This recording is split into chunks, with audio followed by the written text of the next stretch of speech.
힘들지만 잘 견디고 있는데 이제는 마음이 편해집니다. 요즘은 계좌 안 보고 웜의 심박만 들어도 불안은 하지 않네요. 네, 사실 계좌를 계속 쳐다보는 게 진짜 시간 낭비입니다. 올해 한참 주식 좋을 때 못 모르고 처음 주식을 접하고 들어와서 돈 벌기 너무 쉽다 생각했습니다. 세상에 일이 쉬운 게 아닌데 오만했지요. 지금은 반성하고 배우고 있습니다. 그러니까요.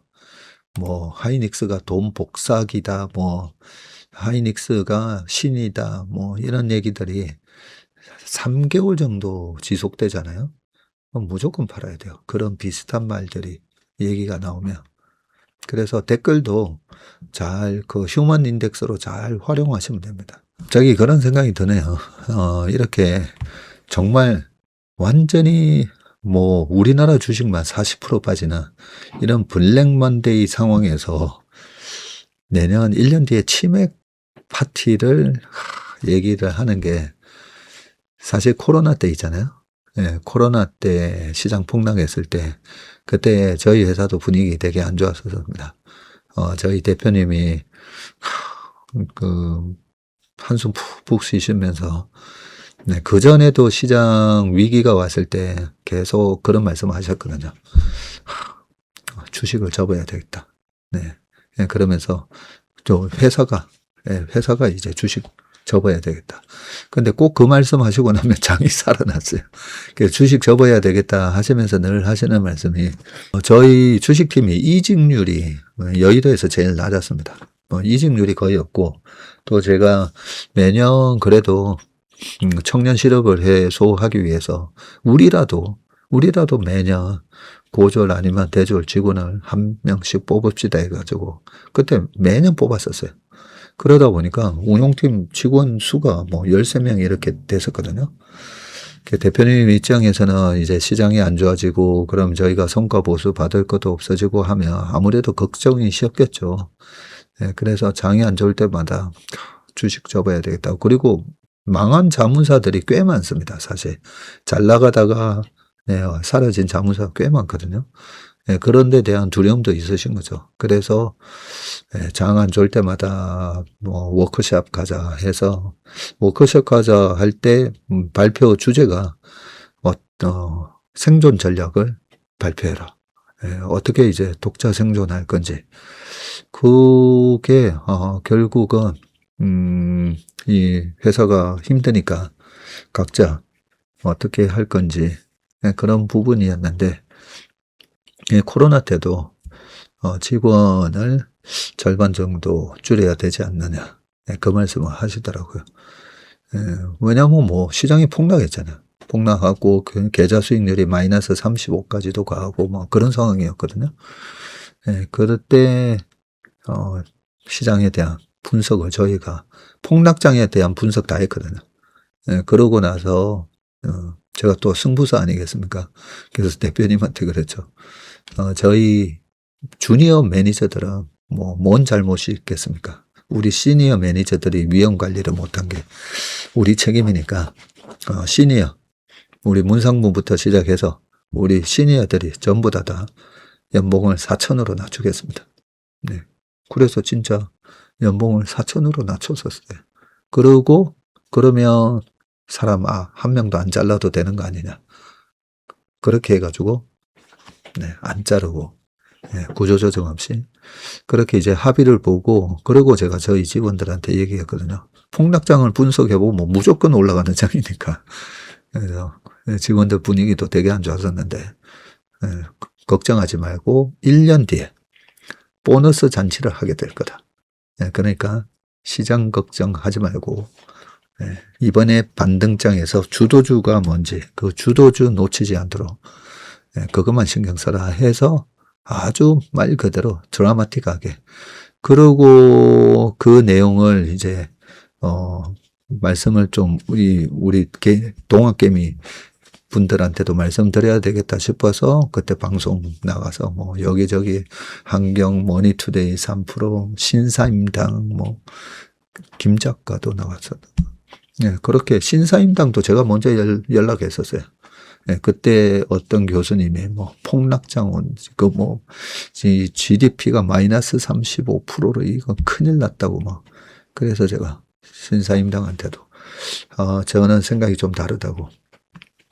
예, 그러면서 나가서 내년에 이제 3천 넘어가는 장이고, 예, 이게 9.11 테러 이후에 급등하는 모습 아니면 2008년 금융위기 이후에 2009년처럼 10년처럼 회복하는 모습, 요 두 가지 형태의 반등장이 될 건데, 뭐 그런 얘기를 이제 나가서 했던 거죠. 왜냐하면 그때 하도 동학개미 하면서 그 말이 제가 그랬잖아요. 책에도 써놨지만 붉은 개미로 하자고 하면서, 왜 2002년도에 우리가 4강 신화를 갈 때 이 붉은 개미 하면 좋잖아요. 근데 왜 동학혁명하고 빗대가지고 그 우금치 전투에서 몰살당하잖아요. 예, 그때도 관군하고 일본군하고 해가지고 이 동학혁명을 일으켰던 분들이 딱 그렇게 처참한 최후를 맞게 되는데, 그래서 붉은 개미 하자 뭐 이런 얘기도 하고, 그러고 나와서 지금 그때 당시에 막 고버스 막 한 번 더 일에 빠질 거니까 고버스 얘기하는 분들이 많아서, 네, 고버스 하시면 안 된다고. 근데 꽤 많았어요. 어떤 좀 뭐 다 아시는 기관인데, 네, 가상화폐 하는 그런 기관인데, 거기서도 보니까 뭐 고버스를 30억을 사놨더라고요. 네, 그런 기관도 만나서 하면 안 된다고. 근데 오신 분들이 보면, 다들 보면 뭐 아주 고학력의 엘리트 분들이거든요. 그런 분들조차도 고버스를 막 30억씩 사놓은 거예요. 그런데 그랬어요, 제가. 그거 꺾는 거 쉽지 않을 거라고. 왜냐면, 그렇게, 너무 그동안에 1등만 하셨던 분들은 이 실패에 대한, 내가 실패했다, 이걸 절대 인정을 안 하시려고 하거든요. 그래서 잘 못 꺾는 경우가 많습니다. 그 방법을 제가 다 또 일려줬어요. 그거 못 꺾을 거니까 코덱스 레버리지라도 사라. 그러면 시장이 가파르게 올라가면서 제가 3천 넘어가는 장이라고. 3천 넘어가게 되면 고버스가 설사 잡아놨던 고버스가 반토막이 나고 터지더라도 이 레버리지가, 그때 보세요. 한 1800에서 그 선수들 만났었으니까 1800이 3300 같잖아요. 그죠? 그러면 이 고버스에서 터진 거 다 만회할 거다라고, 포지션이라도 스퀘어 시키라고, 네, 그런 얘기까지도 해주고 했었는데, 이번에 비슷하게 옛날 그때 생각을 하고 한 건 아니지만 내년에 치맥 파티 할 거니까 걱정하지 마세요. 네. 역사는 참 반복되지 않습니까? 그죠? 그때 코로나 때 35% 빠졌는데 이번에는 코로나도 아닌데 40% 빠졌잖아요. 네. 그리고 엄청나게 공포스럽고, 도대체 이게 왜? 네. 이럴 땐 사야죠. 그 경험을 함께 하시는 분들이 지금 많은 분들이 이렇게 함께 하셔서 참 다행이라고 생각합니다. 되어 있습니다. 요즘 국내 채권 장기채에 투자하셔서 물리셨다는 분들도 꽤 많으시거든요. 보니까 이 GDP 증가율이 이렇게 높으니까 우리나라 국채 금리가 떨어질 수가 없는데, 내년에는 전년 동기 대비 많이 떨어지겠는데요. GDP 증가율이 내년에는 확 떨어지면서 내년에는 금리 좀 떨어지겠구나, 그런 생각이 듭니다. 장기채에 물려 계신 분들은 1년 그냥 버티시면 되지 않을까, 그런 생각이 듭니다. 일본 엔화 약세와 맞물려서 최근 등장한 게 돈가스 카레 지수, 가츠 커리 인덱스인데, 뉴욕 멜론 은행의 제프 유 수석 전략가가 전 세계 약 1,500개의 매장을 둔 일본 카레 체인인 이 코코 이치반야의 국가별 돈가스 카레 값을 비교해서 만들었는데요. 엔화 약세를 실감하려면 햄버거보다 돈가스 카레값 비교가 더 유효하다고 봤고요. 지난 10일 기준으로 1달러는 빅맥 지수 기준으로 80.3에 돼야 된다고요. 돈가스 카레 지수 기준으로는 62.18엔이고요. 근데 지금 국제 외환 시장 시세는 159엔입니다. 엔화의 극심한 저평가 상황과 일본 국민의 구매력 손실이 적나라하게 보이는데요. 세상에 온갖 지수로 가득하다. 주가 지수부터 미세먼지 지수, 자외선 지수에 소비자 물가 지수까지 챙겨봐야 할 것도 많다. 손가락을 보느라 정작 봐야 할 달을 까먹은 누군가처럼 숫자에 빠져 더 중요한 걸 놓치는 건 아닐까. 이거는 쇼킹하네요. 지금 빅맥 지수랑 돈가스 카레 지수를 보면 일본 엔화의 적정한 가치는 1달러에 80엔 아니면 62엔이 돼야 된다고 하는데 물론 돈가스는 기호가 좀 다를 수가 있잖아요. 그래서 빅맥 지수를 기준으로 본다면 이게 또 좀 더 정확할 수 있다고 볼 수가 있는데요. 바이어스가 없다고 볼 수가 있는데 80엔 이걸 보니까 갑자기 일본 엔화를 갑자기 사고 싶은 생각이 좀 듭니다. 일본 엔화를 사느니 일본의 고배당주를 사놓으면 배당도 따박따박 받다가 나중에 엔화 가치가 다시 강세로 가면 꼭 먹고 알 먹고 아닌가. 네, 갑자기 그 생각이 들었습니다. 최태원 회장이 SK 주식을 갖고 있고 주 SK가 SK 스퀘어를 갖고 있고 그죠? SK 스퀘어 밑에 하이닉스가 달려있죠. 여기에 현지 법인을 거쳐 내려가는 이 전 세계적으로도 유례가 없는 5단 중복 상장이라며 코리아 디스카운트를 해외로 수출하는 행위라고 지적했습니다. 이어서 지금은 해외 법인을 통한 피라미드 확장보다 주 SK 스퀘어 하이닉스로 이어지는 기존의 이 국내 3단 중복 상장 해소를 먼저 고민할 때라고 했습니다. 이 중복 상장에 대해서 많이들 좀 잘못 알고 계시는데 자, 예전에 LG화학 밑에 같은 사업에 있었던 배터리 사업분을 물적 분할해 가지고 새로운 법인을 만들어서 밑으로 달아서 그걸 상장시키는 바람에 LG화학의 주주들이 이 닭쫓던 개가 돼 버렸잖아요. 그죠?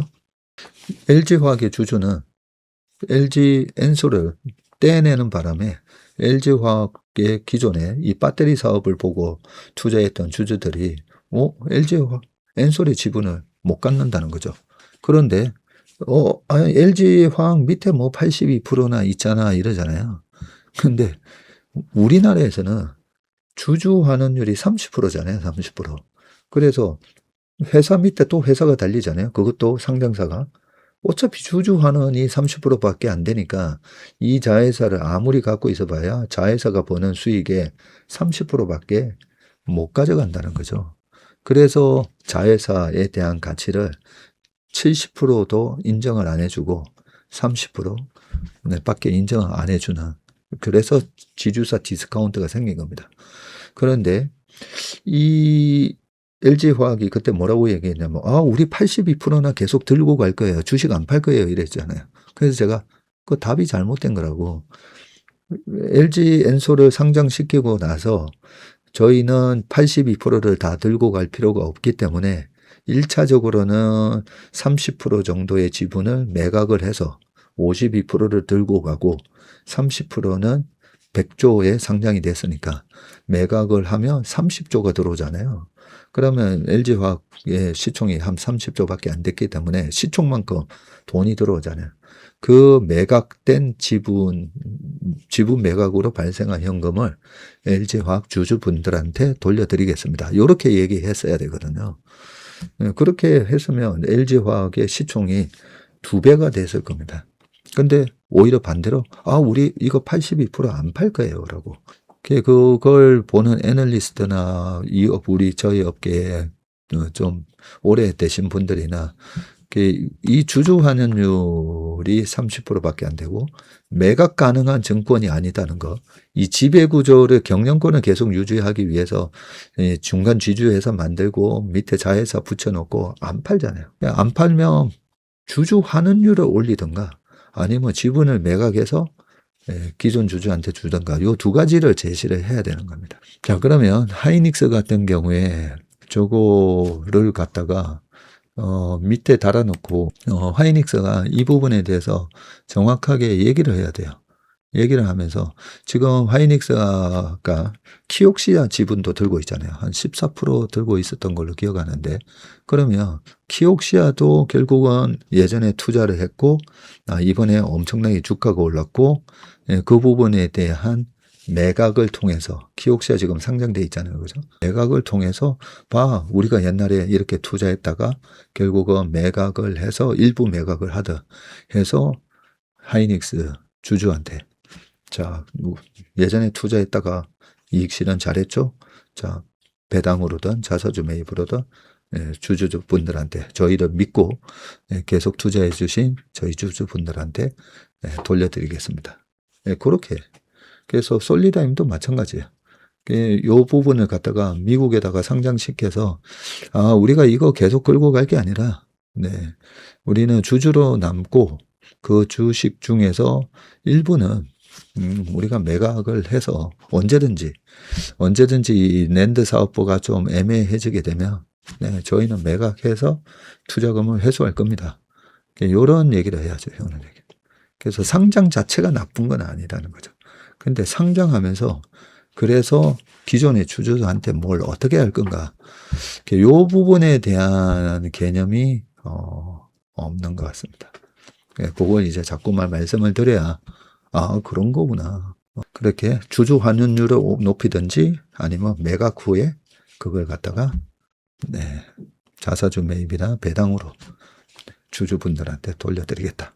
이런 약속을 하면 아무 문제가 안 됩니다. 오늘 웜의 신박은 여기까지 하겠습니다. 한 주간 함께 해주셔서 감사드리고요. 주말 행복하고 건강한 주말 되시길 바라겠습니다. 고맙습니다.